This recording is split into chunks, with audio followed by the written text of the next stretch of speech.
Hi hello ಎಲ್ರಿಗೂ ನಮಸ್ಕಾರ. Welcome back to my mini vlog. Sunday special mini vlog, village ವ್ಲಾಗ್ನ ನಾನು ನಿಮ್ಮ ಜೊತೆ ಶೇರ್ ಮಾಡ್ಕೊಳ್ತಾ ಇದ್ದೀವಿ. ಏನಪ್ಪ ಇವರು ಬಕೆಟು ಡ್ರಮ್ ಇಟ್ಕೊಂಡು ಏನು ಕೆಲಸ ಮಾಡ್ತಿದ್ದಾರೆ ಅಂತ ನೋಡ್ತಿದ್ದೀರಾ?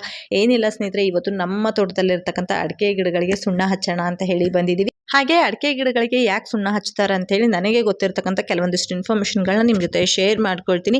ಸುಣ್ಣ ಸರ್ವೇ ಸಾಮಾನ್ಯವಾಗಿ ಎಲ್ಲರಿಗೂ ಗೊತ್ತಿರೋ ಹಾಗೆ ಕ್ಯಾಲ್ಸಿಯಂ ಜಾಸ್ತಿ ಇರುತ್ತೆ. ಸೊ ಗಿಡಗಳಿಗೂ ಕೂಡ ಒಳ್ಳೆ ಕ್ಯಾಲ್ಸಿಯಂ ಬೇಕು.